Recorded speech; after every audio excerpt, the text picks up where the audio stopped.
Thomas Brennan had always believed that some meetings were written in the stars long before they happened. Standing in the dimly lit parking lot behind Miller's Diner on that cool October evening, watching a weathered woman count the bills into his palm while two frightened girls clutched each other nearby, he wondered if this was one of those moments. The man was 34, broad-shouldered from years of construction work, with kind brown eyes that crinkled at the corners when he smiled. His dark hair showed the first hints of gray at the temples. He'd been a widower for 3 years now, since Sarah passed from cancer. The loss had carved something deep in him, but it hadn't made him bitter. If anything, it made him more aware of suffering in others. The girls were perhaps 7 or 8 years old, identical twins with cascading blonde curls that caught what little light spilled from the diner's back door. They wore matching burgundy dresses that had seen better days, stained and worn at the hems. Their blue eyes were enormous in their small faces,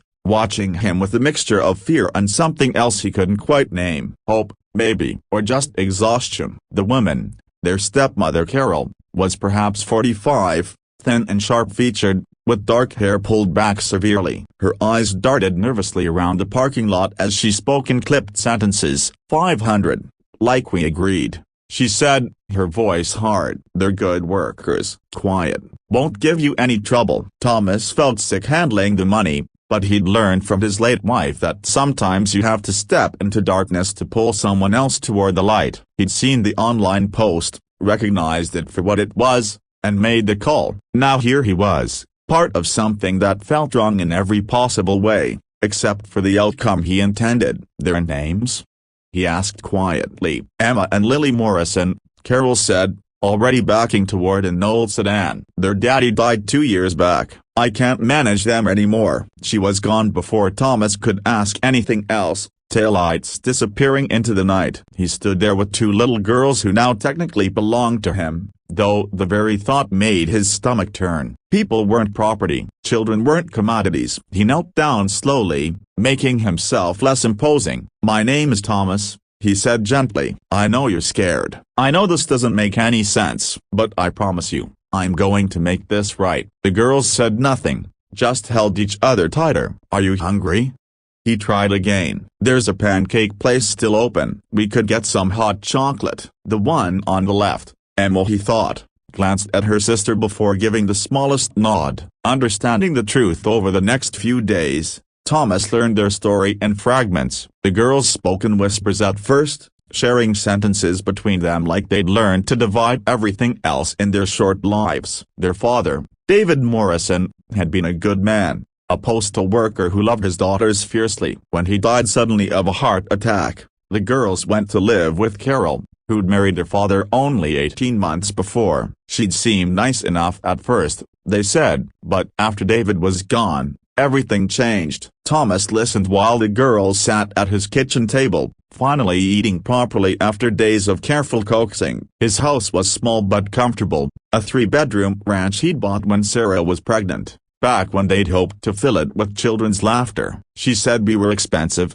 Lily whispered one evening. That we ate too much and needed too many things. She made us sleep in the basement, Emma added, her voice barely audible. It was cold down there. Thomas felt his jaw tighten, but kept his voice calm. You're not expensive, you're priceless, and you'll never sleep in a basement again. What shocked him most came later, when the social worker he'd contacted finally pieced together the full picture. Carol had been selling the girls' Social Security survivor benefits, money meant for their care after their father's death. She'd pocketed thousands while the girls went without proper food, clothing, or heating. The attempted sale to Thomas was simply the final betrayal, her way of cutting loose what she saw as a financial burden. But there was more. David Morrison had a sister, Martha, living in Oregon. She'd been trying to locate the girls for months after Carol stopped returning her calls. She'd filed missing persons reports, contacted lawyers, but Carol had moved the girls twice,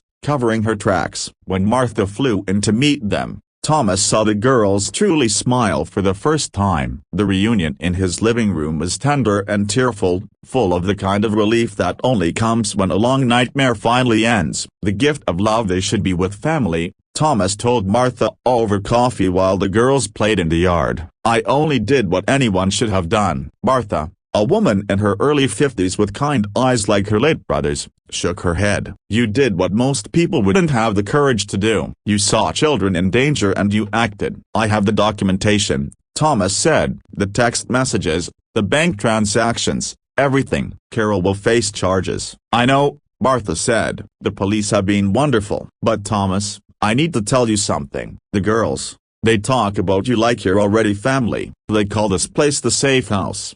Emma told me last night that you're the first man since her daddy who made her feel protected. Thomas felt his eyes sting. I lost my wife 3 years ago. We'd wanted children so badly. When I saw that post online, something in me just, I don't know, broke open. I couldn't leave them there. I live alone, Martha said slowly. I have a big house, plenty of room, but I work long hours as a nurse. And the girls, they've been through so much displacement already. She paused, choosing her words carefully. What if we became their family together, you and me, co-guardians? I could move here, find work at the local hospital. The girls would have stability, a community they're already starting to know, and they'd have you, someone they've already learned to trust. Thomas looked out at the yard where Emma and Lily were teaching each other cartwheels, their laughter floating through the open window. It was the sound his house had been missing all these years. I'd like that, he said quietly. I'd like that very much. A new beginning. The legal proceedings took months, but Martha was right. The judge, hearing the full story, granted them joint custody, with Carol facing criminal charges for child trafficking, fraud, and neglect. The case made local news briefly, but Thomas kept the girls away from cameras, protecting their privacy fiercely. Martha found a position at County General and moved into a house 3 streets over. She and Thomas worked out schedules that meant the girls always had someone home when they returned from school. Slowly, carefully, they built something that looked like family. On this first anniversary of that October night, Thomas made pancakes for breakfast, the girls' favorite. Emma and Lily, now settled and thriving in school, helped him flip them, giggling when one landed on the floor. Thomas, Lily said suddenly, her voice serious, thank you for buying us. He winced at the phrasing but understood what she meant. Sweetheart, I didn't buy you. I rescued you. There's a big difference. We know, Emma said,